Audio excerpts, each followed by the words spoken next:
तव कथामृतं तप्तजीवनं कविभिरीडितं कल्मषापहं श्रवणमङ्गलं श्रीमदाततं भुवि गृह्णन्ति ये भूरिदा जना। श्री रामकृष्ण वचनामृत परिच्छेद 66। हमने पिछली बार परिच्छेद 66 का प्रारंभ कर दिया था। प्रारंभ ही नहीं किया था और कुछ पाठ भी किया था। और एक श्री रामकृष्ण उपदेश दे रहे हैं। मास्टर बैठे हुए हैं उनके पास में और मास्टर कई दिनों से श्री रामकृष्ण के पास रह रहे हैं। लगभग एक सप्ताह श्री रामकृष्ण के पास मास्टर महाशय जिन्होंने, उनका नाम महेंद्रनाथ गुप्त था और उन्होंने इस श्री रामकृष्ण वचनामृत को संकलित किया है। श्री रामकृष्ण के उपदेशों को सुनकर उनको अपनी डायरी में लिख लेते थे और जाके आगे चलकर उन्होंने ये एक अद्भुत ग्रंथ Shri Ramakrishna Vachanamrit, the gospel of Shri Ramakrishna, हमारे सामने प्रस्तुत किया। तो इस श्री रामकृष्ण वचनामृत में मास्टर महाशय कभी रविवार को आते थे, कभी दूसरे दिन आते थे, लेकिन इस बार श्री रामकृष्ण के पास बहुत दिनों से रहे और जो भी कुछ बातें, महत्वपूर्ण बातें हुई वो उन्होंने रिकॉर्ड की थी। अब श्री रामकृष्ण ने, पिछली बार हमने देखा था, कुछ महत्वपूर्ण बातें कही थी। उन्होंने लिखा था, देखिए, किसी मठ के साधु को दुष्टों ने मारा था। मार खाकर वह बेहोश हो गया। चेतना आने पर उससे पूछा गया, तुम्हें दूध कौन पिला रहा है? किसी को होश मारा था, कुछ दुष्टों ने कुछ साधु को मार दिया और मार खाने के कारण बेहोश हो गया। बेहोश होकर लोग जानना चाहते थे कि अब होश में आया कि नहीं, तो दूध पिलाने लगे। जब होश में आया तो पूछा, कौन हूं मैं? मुझे पूछते ना, देखा, पहचान रहे हो बाबा? देखो मैं कौन हूं, पहचान रहे हो? पूछा, जब कहा तो उन्होंने क्या कहा, तुम्हें दूध कौन पिला रहा है? तब उसने क्या कहा? उसने कहा, जिन्होंने मुझे मारा था वे ही मुझे दूध पिला रहे हैं। इसका संदर्भ क्या है? इसके आगे श्री रामकृष्ण कहते हैं, तब एक अवस्था आती है, ईश्वर ही करता है, मैं अकर्ता हूं, ऐसा भाव मन में आ जाता है। सब जगह भगवान दिखाई देने लगता है। तो जो संत जिसको मारा था, चोट लगी थी, उसको पूछा गया कि कौन आपको दूध पिला रहा है? जिसने मारा था, यानी भगवान ने ही मारा और भगवान ही मुझे दूध पिला रहा है। इस पर मास्टर महाशय कहते हैं, जी हां, मैं जानता हूं, ये कहानी सुनी होगी। इस प्रकार की कहानियां बहुत सारी हैं, हम सुनेंगे। बहुत सारी कहानियां आपको मिलेगी। जो व्यक्ति भगवान देखता है सर्वत्र। एक भक्त जा रहे थे गंगा का जल लेकर रामेश्वर में जाने के लिए, रामेश्वर के शिवलिंग के ऊपर गंगा जल डालने के लिए। अब देखिए, ऐसे निष्ठा पूर्वक उत्तर से गंगा जल लेकर दक्षिण में रामेश्वर पर डालने वाले थे। रास्ते में उन्होंने देखा कि एक गधा प्यास से छटपटा रहा है। वो गंगा जल उन्होंने उसी को पिला दिया। क्या समझकर? यही रामेश्वर। ऐसी कहानियां आप कई सुनेंगे, ऐसे संतों की कहानियां सुनेंगे। तो जब हमसे पूछते हैं कि आपने कहानी सुनी है ये, आपने कहा, हाँ मैं जानता हूं। श्री रामकृष्ण इससे संतुष्ट नहीं होते। श्री रामकृष्ण क्या कहते हैं? नहीं, सिर्फ जानने से न होगा, धारणा भी होनी चाहिए।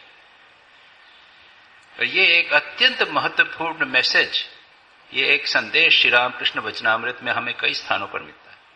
मास्टर महाशय जब भी कहते हैं कि आप श्री रामकृष्ण के, तुम मास्टर महाशय कमेंट करते हुए बोलते हैं, हाँ मैं समझ गया, तो श्री रामकृष्ण कहते हैं, अरे समझना नहीं, इसकी धारणा करो। धारणा करने का अर्थ क्या हुआ? धारणा का अर्थ हुआ कि इसे जीवन में उतारो। किसी ने मारा तो ये समझना कि ये मारने वाला भी भगवान है और जिलाने वाला भी भगवान है। यही तो संदेश। तो ये संदेश केवल प्रवचन देने का, ब्रह्मेशानंद ने प्रवचन दे दिया और आपने सुन लिया, खत्म हो गई बात।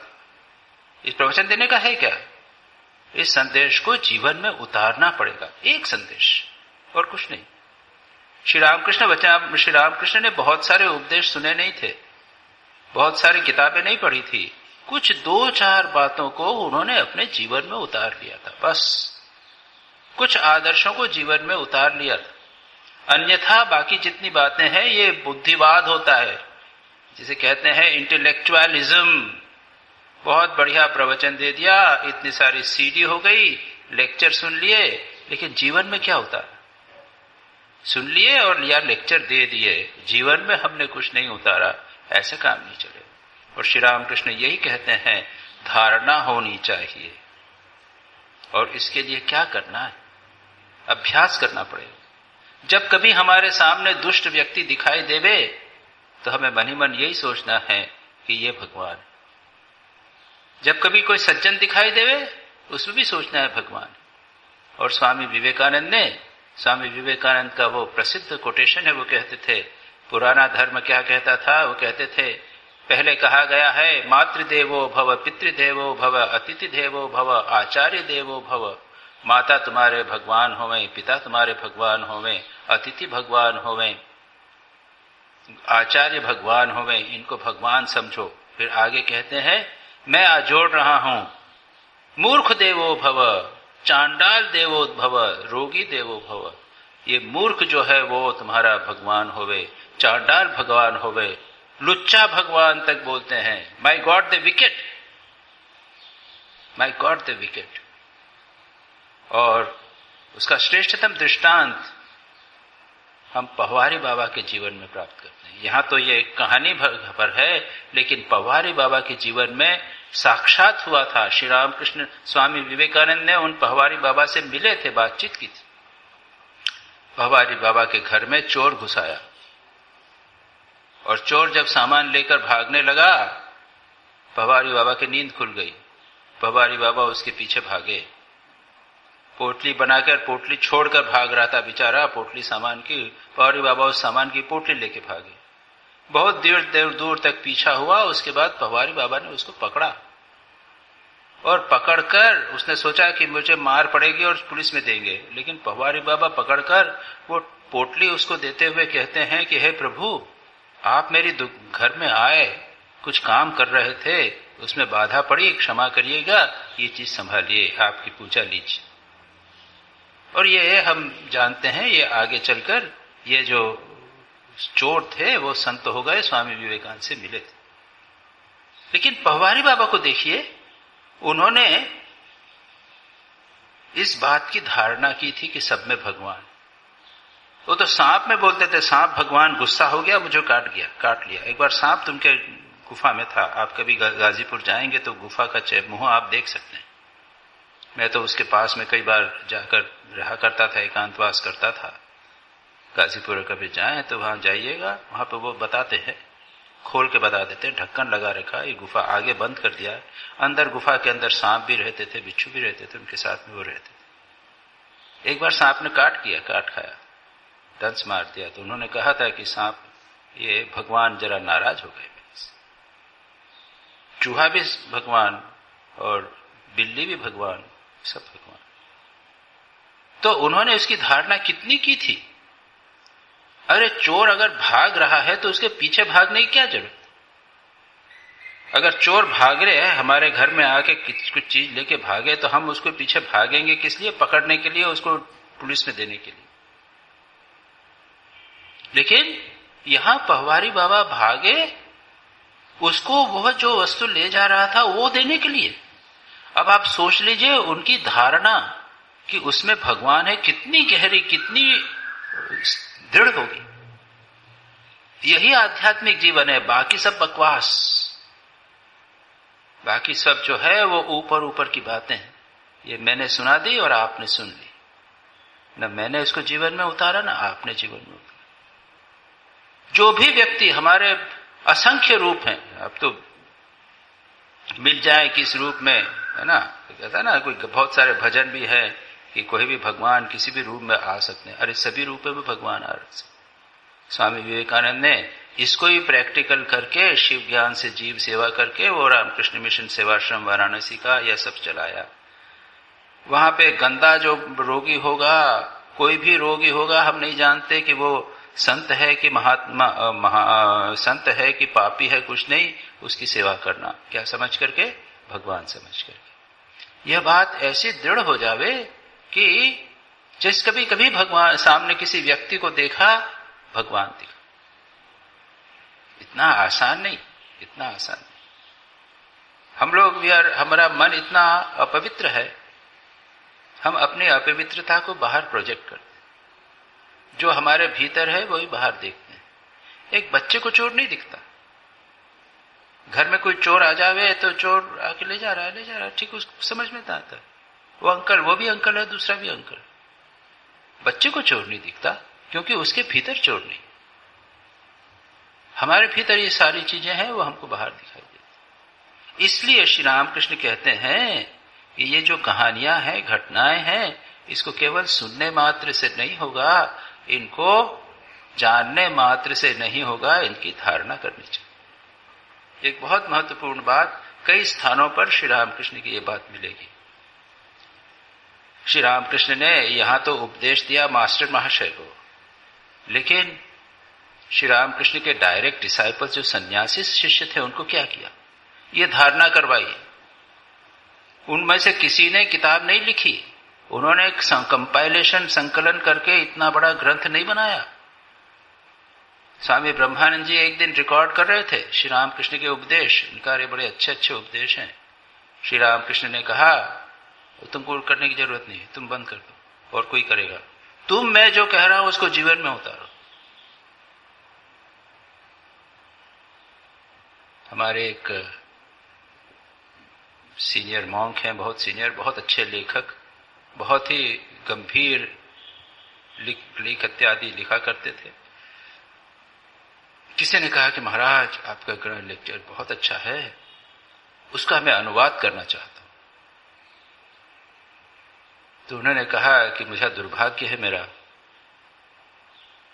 कि तुम उसका अनुवाद करना चाहते। क्यों?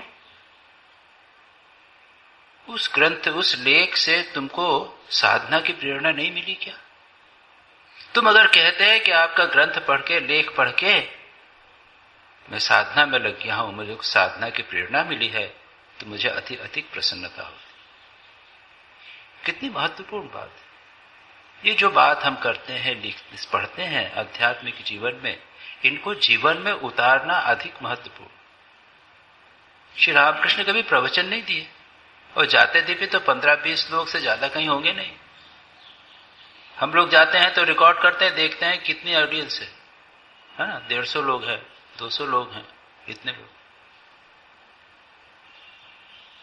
हम लोग नंबर काउंट करते हैं। श्री रामकृष्ण ने तो 16 सन्यासी शिष्यों को अलग अलग उठा के और उनको ट्रेनिंग करवाया। पढ़ो, अब प्रैक्टिस करो, इसको, इसकी प्रैक्टिस करो, एक अभ्यास करो, वहां जाके ध्यान करो, इसको करो। एक एक को साधना करवाई। और यही हम लोगों को करना है।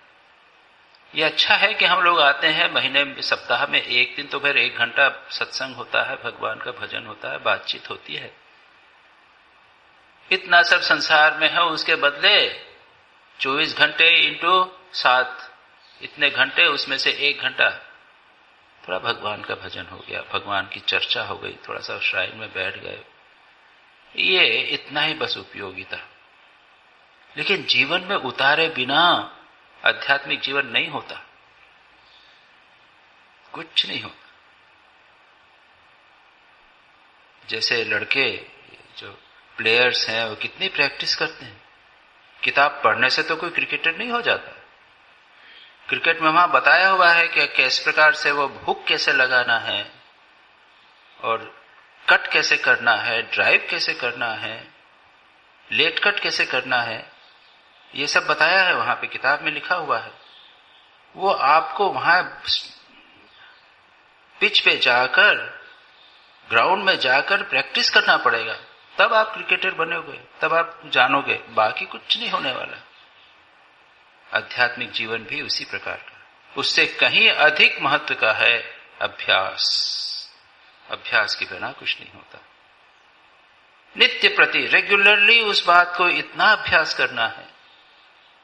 प्रत्येक दिन हमारे सामने जो व्यक्ति आए, उनसे मुझको जब देखें तो उसके साथ में हमारे मन में एक बार बात कौंधनी पड़ेगी, अरे ये भिखारी आया है।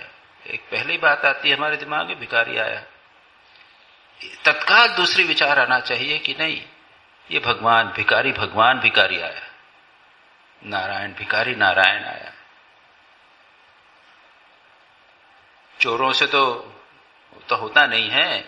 अगर कोई दुष्ट मिल जावे, कुछ भी होवे, तो दुष्ट भी दुष्ट भगवान, झाड़ू लगाने वाला भगवान, रोगी भगवान। ये भाव मन में अवश्य उठाना चाहिए,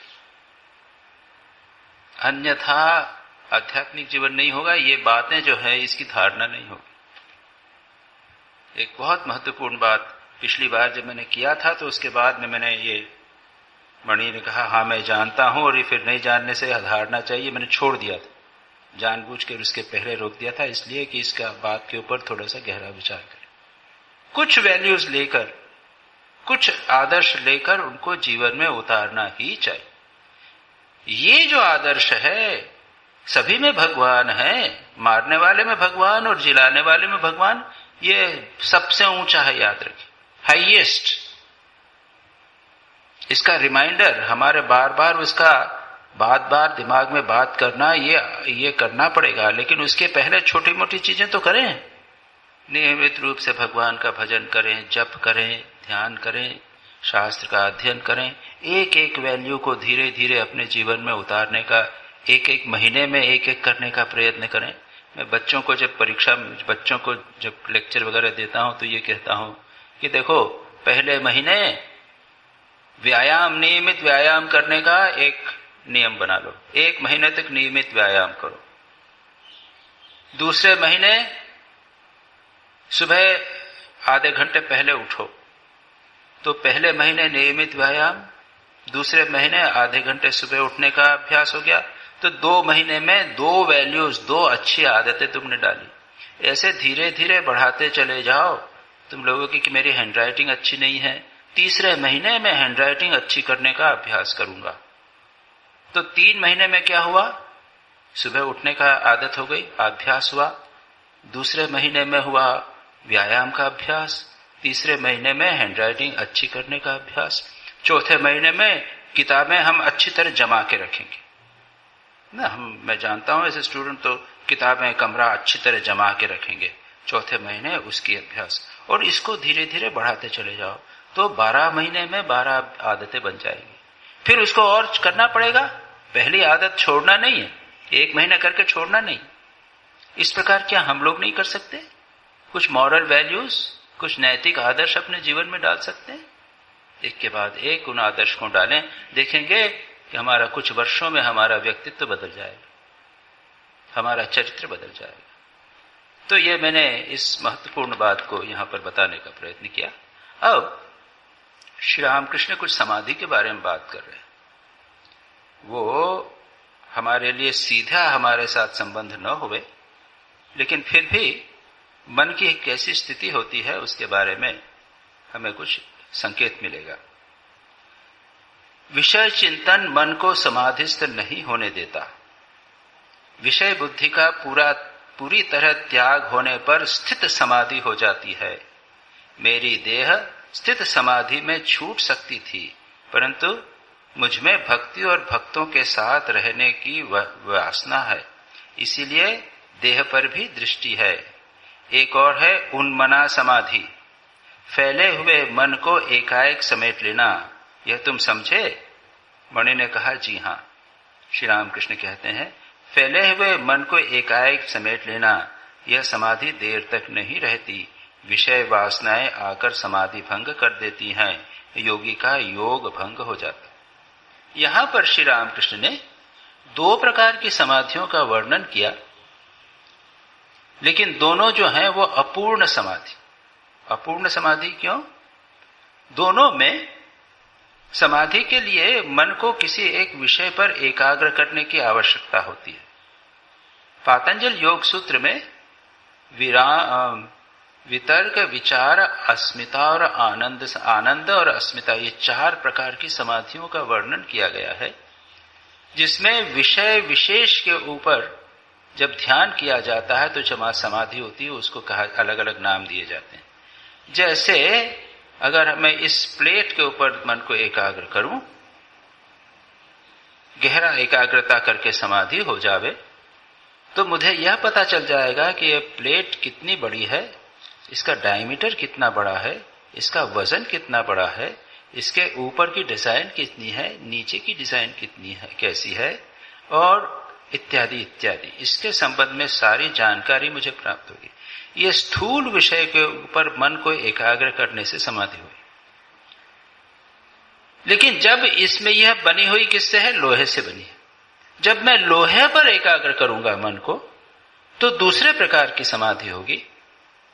और इसमें लोहा क्या होता है, लोहे का कॉम्पोजिशन क्या होता है, लोहे का और भी केमिस्ट्री और फिजिक्स में क्या क्या होता है, ये सब पता चलेगा। इसके और गहरे जाने पर लोहा किससे बना हुआ है?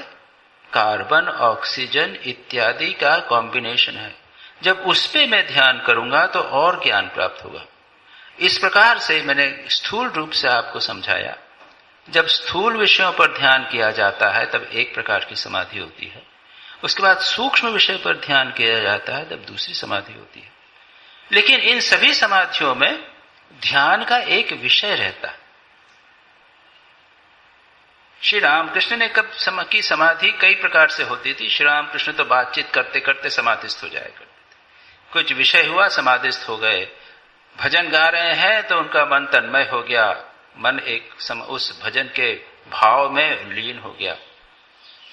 वैष्णव धर्म के संबंध में बातचीत कर रहे थे, उन्होंने कहा कि जीव पर दया ये वैष्णव धर्म का एक सिद्धांत है। उस पर विचार करते करते श्री रामकृष्ण समाधिस्थ हो गए। एक कंसेप्ट, एक भाव, एक विचार, एक आइडिया, एक आदर्श क्या है?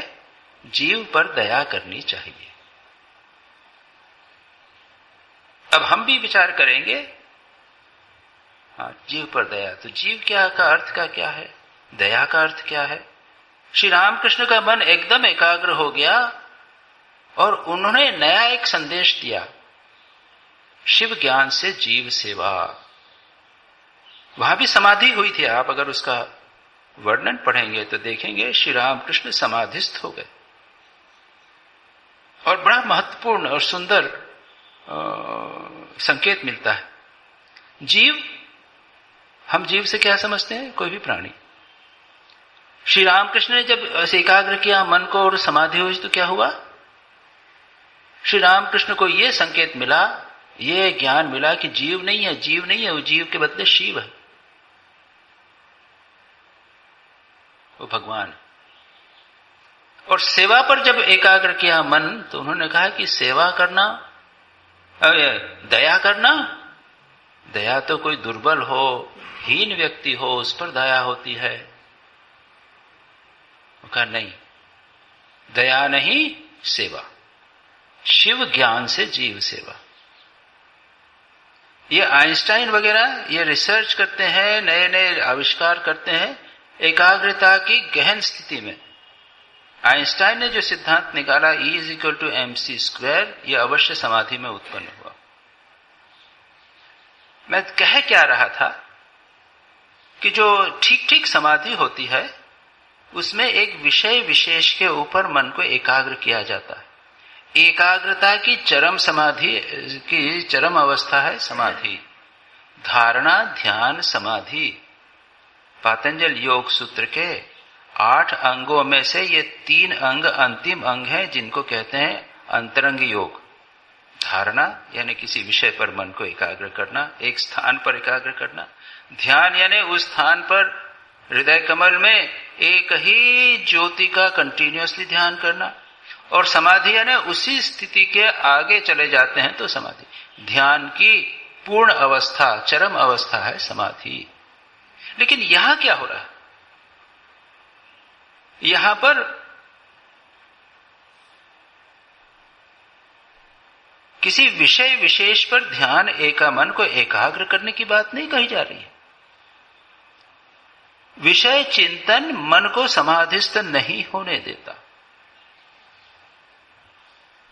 जो व्यवधान है मन के विषय के जो मन एक ध्यान के उसका चर्चा की गई। पातंजल योग सूत्र में कहते हैं व्याधि स्त्यान संशय प्रमाद आलस्य अविरति भ्रांति दर्शन अलब्ध भूमिकत्व और अनवस्थितत्व, ये 9 व्यवधान है। श्री रामकृष्ण इसको संक्षेप में कहते हैं विषय चिंतन। मन में हमारा विषय के प्रति आकर्षण है, उस आकर्षण के कारण मन ध्यान बाहर जा रहा है। अगर उसको हम दूर कर दें, विषय बुद्धि का पूरी तरह त्याग होने पर क्या होगा? मन विषय में नहीं जाएगा, शांत हो जाएगा, लेकिन कुछ कंटेंट नहीं है, मन में कोई विचार नहीं है, विषय नहीं है, जिसमें एक, जैसा मैंने ये दृष्टांत दिया आपको, एक घड़ी, एक थर्मस, ऐसी कोई चीज नहीं जिसमें मन को लगाया हुआ। केवल विषय जो है उनको, बाहरी विषय में मन जा रहा है तो उसको रोक दिया। पूरी तरह से त्याग होने पर स्थित समाधि हो जाती है। एक समाधि को श्री रामकृष्ण कहते हैं स्थित समाधि। और ऐसे में देह छूटने की संभावना रहती है, मन में कोई कंटेंट ही नहीं है, समाधिस्थ मन हो गया, बस मेरी देह स्थित समाधि में छूट सकती थी। किंतु अगर कोई कंटेंट रहे, अगर कोई प्रत्यय रहे, अगर कुछ विषय विशेष पर, किसी इष्ट विशेष पर ध्यान किया जाए तो वो शरीर छूटेगा नहीं, उस विषय में मन लगा रहेगा और वापस आप आ जाओगे, आनंद आएगा। परंतु मुझ में भक्ति और भक्तों के साथ रहने की वासना है, उच्च वासना, शुद्ध वासना। एक वासना विशेष होती है भगवान का दर्शन करना। हम भगवान का दर्शन करने के लिए मन को हमारे इष्ट में लगाते हैं, यह रहे और विषय वासना दूर हो जावे, ये ठीक ठीक समाधि। श्री रामकृष्ण की भी ऐसी स्थिति, कुछ वासना, शुद्ध वासना, भक्ति की वासना वासना नहीं होती, बाकी सब वासनाओं को बुरा कहते हैं। श्री रामकृष्ण कहते थे कि बाकी मिठाइयां खाने से पेट में एसिड होता है, लेकिन अगर चीनी खाओ, मिश्री खाओ तो उससे एसिडिटी नहीं होती। उसी प्रकार वासनाओं में भक्ति की वासना वासना नहीं कहलाती। तो श्री रामकृष्ण कहते हैं इसीलिए देह पर भी कुछ दृष्टि है, मन वापस आ गया, श्री रामकृष्ण रहे। बाकी अगर ठीक ठीक समाधि, अगर निर्विकल्प समाधि हो जावे तो व्यक्ति का शरीर वो 21 दिन में चला जाता है। कहते हैं क्योंकि वासना नहीं, वापस क्यों आएगा शरीर? शरीर जो है वो तो कर्म और वासना के लिए की पूर्ति के लिए ही होता है। एक और है उन्मना समाधि। उन्मना समाधि क्या हुआ? फैले हुए मन को एकाएक समेट लेना। मास्टर महाशय तो समझ गए, लेकिन हम लोगों को समझना जरा कठिन। उन्मना समाधि, हमारा मन बिखरा हुआ है, हमारा मन बिखरा हुआ है, एकाएक कंट्रोल कर लिया। वासनाएं, इच्छाएं, काम, क्रोध, लोभ सब हैं, उनको दूर अभी नहीं किया,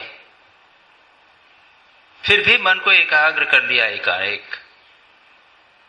जयद्रथ का हुआ था, ये रावण तपस्या, जब घोर तपस्या की, मन को एकाग्र कर लिया, एकाएक ट्रिमेंडस विल पावर, महान शक्ति के द्वारा, मन की तीव्रता के कारण उन्होंने उसको समेट लिया।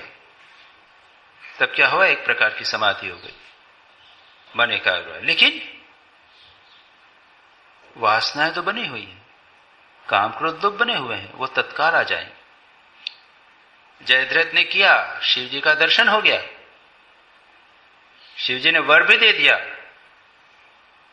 इतना उसने कठोर तपस्या की, ध्यान किया, एकाग्रता की, लेकिन काम क्रोध लोभ बचे हुए थे, इसलिए उसका योग शायद फायदा नहीं हुआ। केवल उसको वर मिल गया कि एक दिन तुम पांडवों को हरा सकोगे, बस, और कुछ। और उसी दिन अभिमन्यु की मृत्यु हुई थी। तो कहते हैं फैले हुए मन को एकाएक समेट लेना, यह समाधि देर तक नहीं रहती। विषय वासनाएं आकर समाधि भंग कर देती हैं, योगी का योग भंग हो जाता है। इसीलिए केवल ध्यान मात्र से कोई व्यक्ति योगी नहीं होता। केवल थोड़ा बहुत प्राणायाम कर लिया और आसन लगा लिया, उससे कोई योगी नहीं बन जाता। योगी के लिए अहिंसा, सत्य, अस्तेय, ब्रह्मचर्य, अपरिग्रह, शौच, संतोष, तप, स्वाध्याय, ईश्वर प्रणिधान, ये यम नियम पालन करना भी परम आवश्यक है। चित्त शुद्धि अपरम आवश्यक है और अपनी वासनाओं को दूर करना भी परम आवश्यक है। इसके अन्यथा आप योग में, समाधि में स्थिर नहीं हो सकेंगे। और श्री रामकृष्ण उसके बाद में कुछ और बात करते हैं, दृष्टांत देते हैं। उस देश में यानी गांव में, श्री रामकृष्ण के गांव में दीवार के भीतर बिल में नेवला रहता है। बिल में जब रहता है खूब आराम रहता है। कोई कोई इसकी पूंछ में ईंट बांध देते हैं। दुष्ट छेले बच्चे होते हैं ना, शैतान बच्चे, अरे इसको तंग करते हैं, तो नेवला को पकड़ लिया, उसकी पूंछ में पत्थर बांध दिया। अब क्या है, वो चला तो गया ऊपर, लेकिन तब ईंट के कारण वह बिल से निकल पड़ता है। जब वह बिल के भीतर जाकर आराम से बैठने की चेष्टा करता है, तब ईंट के प्रभाव से बिल से निकल आना पड़ता है। विषय वासना भी ऐसी ही है, योगी को योग भ्रष्ट कर देती है। विषय मनुष्यों की कभी कभी समाधि की अवस्था हो सकती है। सूर्योदय होने पर कमल खिल जाता है, परंतु सूर्य मेघों से ढक जाने पर फिर मुझ जाता है। विषय मेघ हैं, उस बात को छोड़ दीजिए। हम लोग का भी है, थोड़ा तो अच्छा लगा, आश्रम में आए तो मन बड़ा अच्छा लगा, लेकिन वो ईंट तो बंधी हुई है ना, वो घर पे खींच रही है, उनको ऑफिस में खींच रही है, घर में खींच रही है। हमारी जिम्मेदारियां, रिस्पॉन्सिबिलिटीज अध्यात्म में डूबने नहीं देती। अरे मैं भी जब जाता हूं, कई महीने, 1.5 महीने गया था पिछले साल थोड़ा सा कुछ रहने के लिए श्यामला ताल वगैरह गया, वो सेक्रेटरीशिप की ईंट पूंछ खींच रही तो उसको मेरे को वापस आना होगा, डूब नहीं सकते, इतना आसान नहीं। संसार में ये विषय वासना, जिम्मेदारियां कहिए, कुछ भी कहिए, इनकी ईंट जो है हमारे पीछे लगी हुई है, इसको वैराग्य के द्वारा काटना पड़ता है। इसीलिए कहते हैं अभ्यास और वैराग्य दोनों की आवश्यकता है। विषय वासना का अर्थ ही यह है, यह राग द्वेष हमारे मन में लगे हुए हैं और विषय वासना को दूर करने के लिए वैराग्य की परम आवश्यकता है। और श्री रामकृष्ण यही कहते हैं, कभी कभी समाधि की अवस्था तो छोड़ दीजिए, कभी कभी मन बड़ा अच्छा लगता है, ध्यान बहुत अच्छा होता है, कहीं सत्संग में रहे तो वातावरण में बड़ा अच्छा लगता है, लेकिन थोड़ी देर तक रहता है। उसके बाद वही सूर्य मेघ से ढक जाने पर मुंद जाता है। विषय और जिम्मेदारी, संसार बहुत सारा है हमारे मन में घुसा हुआ, वो बार बार आकर उसको कवर कर लेता है। प्रणाम करके मणि बेलतला की ओर जा रहे हैं। आपने दक्षिणेश्वर के एक्सट्रीम वेस्ट ईस्ट में, एक्सट्रीम नॉर्थ में जो दक्षिणेश्वर मंदिर का जो कैंपस है, काफी बड़ा कैंपस है, संभवतः 4-5 एकड़ का होगा। अंतिम अंत में वहां पर एक बेल का वृक्ष है, जहां पर श्री रामकृष्ण ने तंत्र की साधना की थी।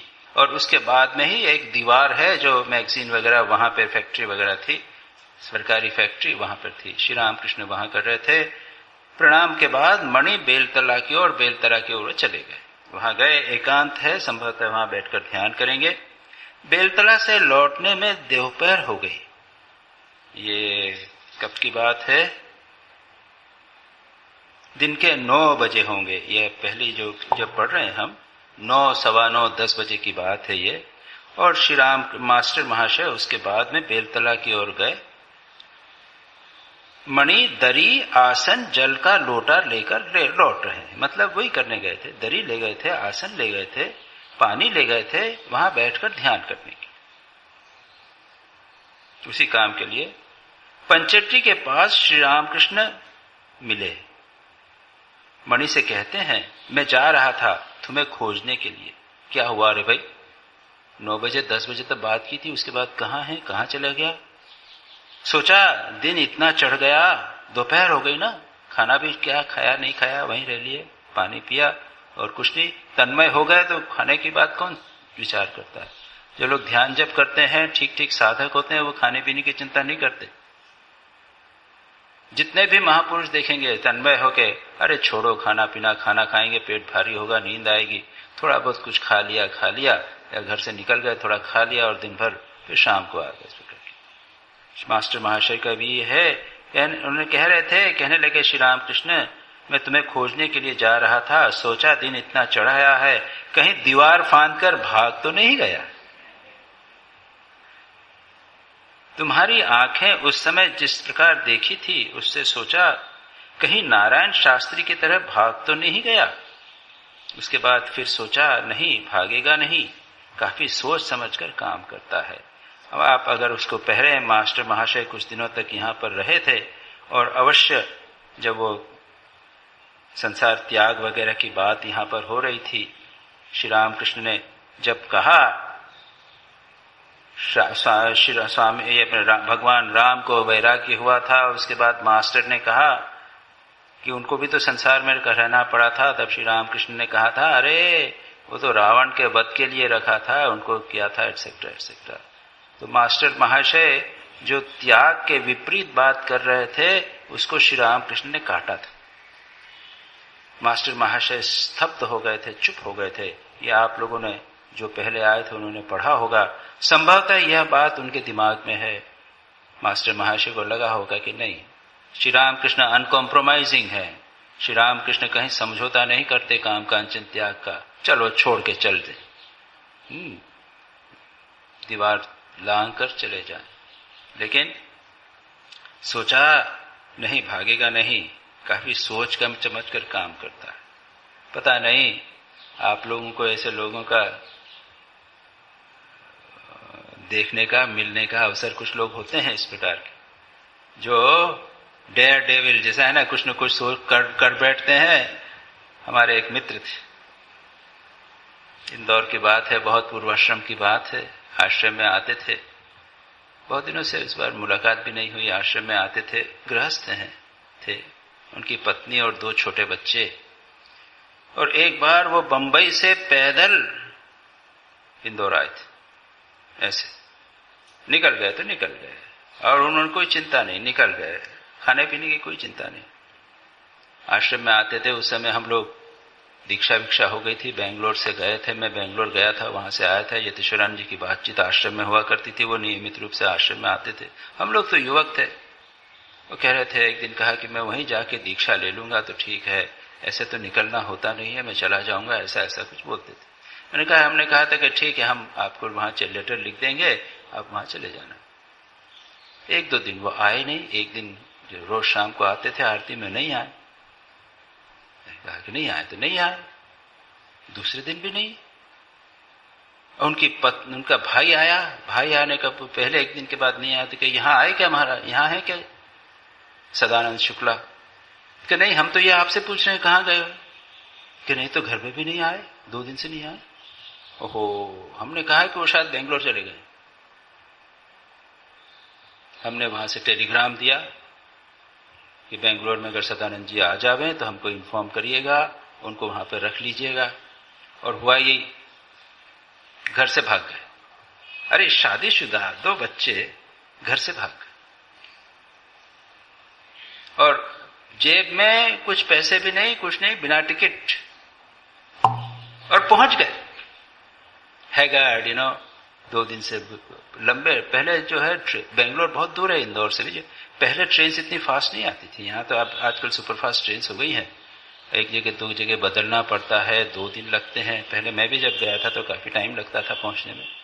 पहुंच गए, चुपचाप मंदिर में दर्शन करके वहां बेंच पे बैठे हुए हैं, कपड़े उनके गंदे हो गए हैं, चेहरा सब हो गया है, बाल बढ़े हुए हैं। तब तक हमारा टेलीग्राम पहुंच गया था।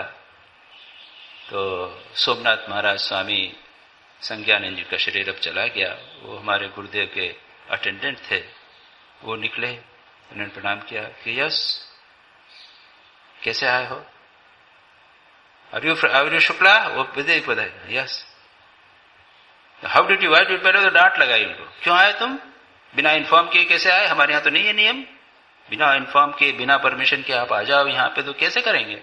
आश्रम कैसे चलेगा ऐसे सब लोग इस प्रकार आ जाए? तो डांट लगाई। ठीक है, जाओ उधर रहो, महाराज से दर्शन कर। अभी नहीं मिलेगा, दर्शन वर्शन नहीं होगा। बेचारे दुखी हुए। उसके बाद में स्नान वान किया, कुछ खाया पिया, व्यवस्था हुई उनकी। फिर स्वामी यतीश्वरानंद जी से मिले और यतीश्वर, और तब तक यहां पर उन्होंने इन्फॉर्म कर दिया, उनकी पत्नी और उनका भाई बच्चों को लेके वो गए, क्योंकि उनको डर लगा कि सन्यासी नहीं हो जाए, क्योंकि ये आश्रम में जाना है, दीक्षा का अर्थ और वो सब कंफ्यूजन हो जाता है। वहां गए और उन्होंने, यतीश्वरानंद जी ने, हमारे गुरुदेव ने उनके भाई को, उनको और उनकी पत्नी को, तीनों को मंत्र दीक्षा दी। और जब बाद में गए तो पहले तो सोमनाथ महाराज ने खूब उड़ाना दिया, अरे तुम इंदौर वाले कितना हल्ला गुल्ला करते हो, ये करते हो। पहले वो आया, उसके बाद उसकी पत्नी आई और वो तो रोते हुए आई, ऐसा सब किया तुम लोग। अभी आश्रम में ये सब कोई आ जावे अचानक तो समस्या तो होती है। और यतीश्वरानंद जी ने कहा, बट ही हैज भक्ति, उसमें भक्ति, वो प्रसन्न हुए, उनको दीक्षा दी थी। जो भी हो, मैं कह रहा था कि मास्टर महाशय ऐसे नहीं, समझदार हैं। श्री रामकृष्ण ने ये बात कही। फिर रात को श्री रामकृष्ण मणि के साथ बातें कर रहे हैं। राखाल, लाटू, हरीश आदि भी हैं, कुछ लोग हैं। श्री रामकृष्ण मणि के प्रति कहते हैं, अच्छा, कोई कोई कृष्ण लीला की आध्यात्मिक व्याख्या करते हैं, तुम्हारी क्या राय है? मणि कहते हैं, विभिन्न मतों से के रहने से भी क्या हानि है? भीष्मदेव की कहानी आपने कही है। शरसैया पर देह त्याग के समय उन्होंने कहा था, मैं क्यों रह रहा हूं? वेदना के लिए नहीं, पर यह सोचता हूं कि साक्षात नारायण अर्जुन के सारथी बने थे, परंतु फिर भी पांडवों को इतनी विपत्तियां झेलनी पड़ी। तब लगता है कि उनकी लीला कुछ भी समझ नहीं सका, इसीलिए रो रहा हूं। यहां पर पहली बात श्री रामकृष्ण क्या कहते हैं? मणि ने, श्री रामकृष्ण ने प्रश्न किया था, अच्छा, कोई कोई कृष्ण लीला की आध्यात्मिक व्याख्या करते। वस्तुतः अगर आप लोगों ने श्रीमद् भागवत का अध्ययन किया हो, पता नहीं कितने लोगों ने श्रीमद् भागवत, वृंदावन में तो इसका नियमित पाठ होता है, जो वैष्णव लोग हैं उनका तो मुख्य ग्रंथ है ये। तो उसमें दशम स्कंध यानी श्री कृष्ण की लीला का सबसे अधिक महत्व है। उसके पहले जो है 9 स्कंद, उसके अंदर बहुत सारे महत्वपूर्ण उपाख्यान हैं। कपिल का उपाख्यान है, देवभूति का उपाख्यान है, पुरंजन का उपाख्यान यानी कहानियां हैं, और उसके माध्यम से बहुत सारे उपदेश, बहुत ही महत्वपूर्ण उपदेश।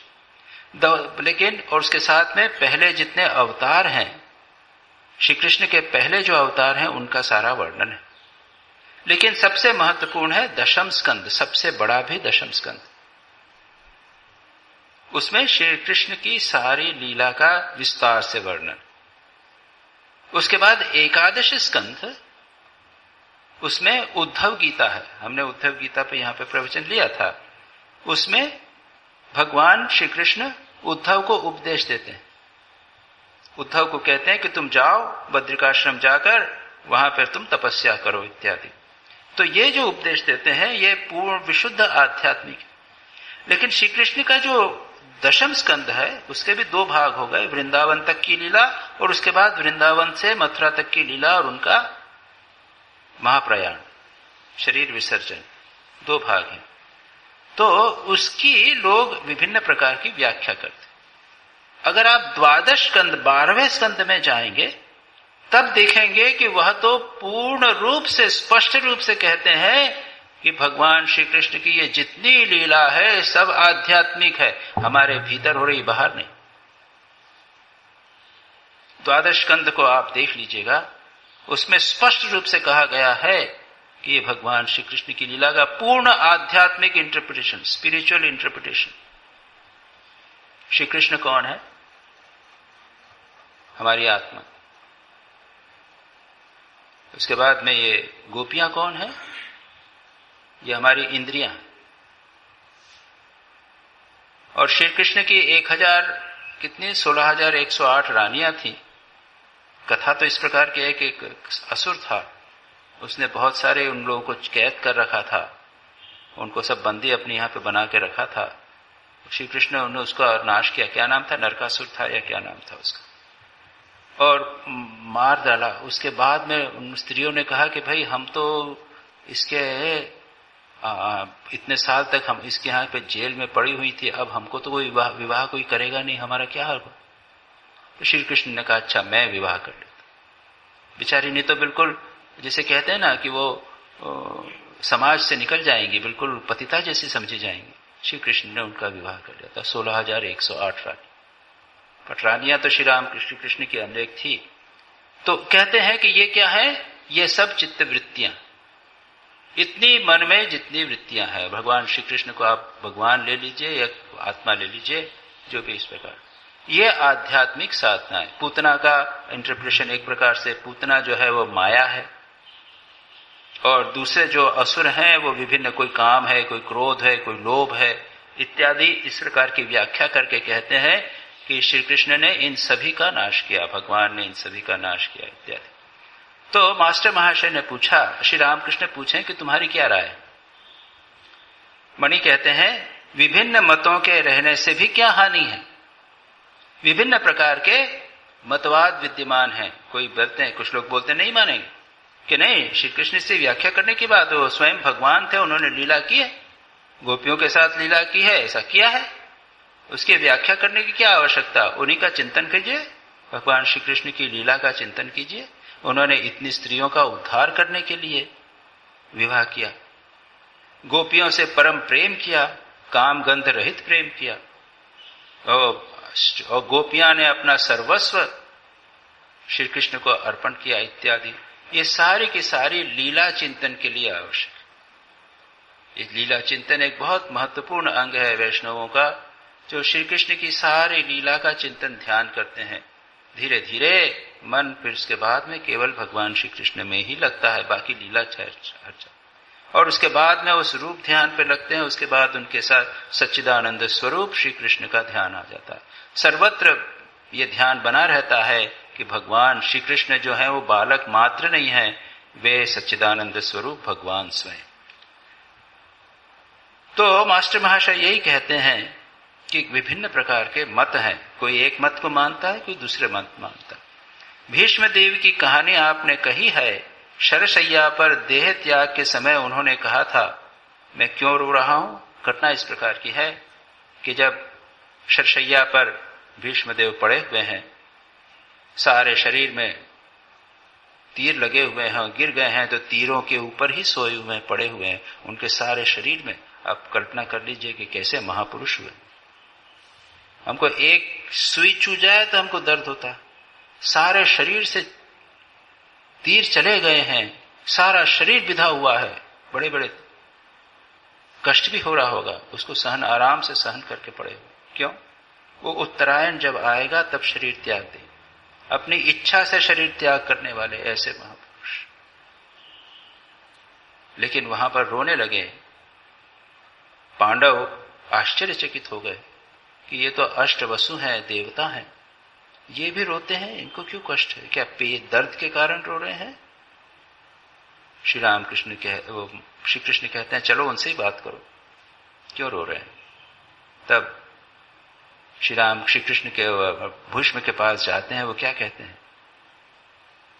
वेदना के लिए मैं नहीं रो रहा, दर्द के कारण नहीं रोता हूं, पर सोचता हूं कि साक्षात नारायण अर्जुन के सारथी बने, परंतु फिर भी पांडवों की इतनी विपत्तियां झेलनी पड़ी, तब लगता है उनकी लीला कुछ भी समझ नहीं सका, इसीलिए रो रहा। बड़ी विचित्र बात। सदा श्री कृष्ण पांडवों के साथ रहे, भगवान पांडवों के साथ, और पांडवों को कितना कष्ट सहन करना पड़ा। इंसल्ट हुआ, उनका राज छीना गया, सब कुछ हुआ, इतना कष्ट उनको सहन करना पड़ा। बड़ा आश्चर्य है, भगवान रहे जिनके साथ में, उनको कष्ट सहना पड़े। भीष्म पितामह रोने लग गए। कुछ भी भगवान की लीला नहीं समझ सका, लेकिन याद रखिए बड़ा सरल है समझना। भीष्म पिता को समझ में नहीं आया, लेकिन इसके पीछे एक रहस्य है। अगर आप भगवान के पास जाएंगे तो कष्ट ज्यादा आएंगे। मां शारदा का कोटेशन लगा रखा है ना मैंने। मां शारदा का कोटेशन है, वहां लिखा हुआ है कि लोग दुखों के कष्ट के दूर करने के लिए भगवान से बहुत प्रार्थना करते हैं, लेकिन अरे कष्ट तो भगवान की कृपा का वरदान है। भगवान ने कृपा करके आपको कष्ट दिया है, ये ध्यान रखिए। एक बार एक इंटर रिलीजियस कॉन्फ्रेंस हुई थी बनारस में, मैं गया था। कॉन्फ्रेंस के बाद में एक ने प्रश्न किया क्रिश्चियन से, सबसे कहा कि अच्छा ये बताइए कि ये दुख संसार में है, इसका क्या आपका, भगवान होते हुए भी दुख क्यों है इतना? ये प्रश्न सबके मन में आता है, संसार में दुख इतना है, भगवान है, करुणा में भगवान है, दुख क्यों? तो एक ईसाई पादरी ने, ईसाई प्रीस्ट या ईसाई फादर थे, उन्होंने कहा कि हमारा तो सफरिंग गॉड है। ईसा मसीह ने तो सारा जीवन दुखी कष्ट, हमारा नहीं, उनका ही नहीं, हमारे भी सफरिंग गॉड है। भगवान राम ने दुख सहन किया, सीता जी ने 14 वर्ष भगवान के साथ में, उसके बाद में भी वनवास सहन किया। श्री रामकृष्ण ने कितना सहन किया, स्वामी विवेकानंद ने कितना सहन किया, मां शारदा ने कितना सहन किया। मैंने तो शुरू में एक आर्टिकल लिखा था, Shri Ramakrishna Swami Vivekananda the cross bearer, यानी स्वामी विवेकानंद के जीवन में दुख, स्वामी विवेक श्री रामकृष्ण के जीवन में कितना दुख। ये लोग तो दुख को स्वीकार करते हैं। दुख जो है हमारे जीवन का अभिन्न अंग है, इसको अच्छी तरह स्वीकार कर लेना चाहिए। भागने से काम नहीं चलेगा, और दुर्भाग्य से सब लोग सुख के पीछे भाग रहे हैं और उसके पीछे दुख भी लगा रहा है। स्वामी विवेकानंद कहते हैं कि सुख जो है वो दुख का मुकुट पहनकर लोगों के सामने आता है। वास्तविक आनंद तो है सुख दुख के परे जाना, आवे जावे उनकी चिंता नहीं करो। तो इस प्रकार से हम देखते हैं यहां पर एक बहुत महत्वपूर्ण बात उन्होंने श्री रामकृष्ण, ये मणि ने उनके साथ में अपने भीष्मदेव के माध्यम से कही। फिर हनुमान की कथा आपने सुनाई है। हनुमान कहा करते थे, मैं वार तिथि नक्षत्र आदि कुछ नहीं जानता, मैं केवल एक राम का चिंतन करता हूं। आपने तो कहा है 2 चीजों के सिवा और कुछ भी नहीं है, ब्रह्म और शक्ति। और आपने यह भी कहा है ब्रह्म ज्ञान होने पर वे दोनों एक जान पड़ते हैं, एक मेवा द्वितीयम। हाँ ठीक, श्री रामकृष्ण कहते हैं हाँ ठीक, वस्तु प्राप्त करना है सो कांटेदार जंगल से होकर जाकर लो या अच्छे रास्ते से जाकर लो। इसकी चर्चा हम अगली बार करेंगे।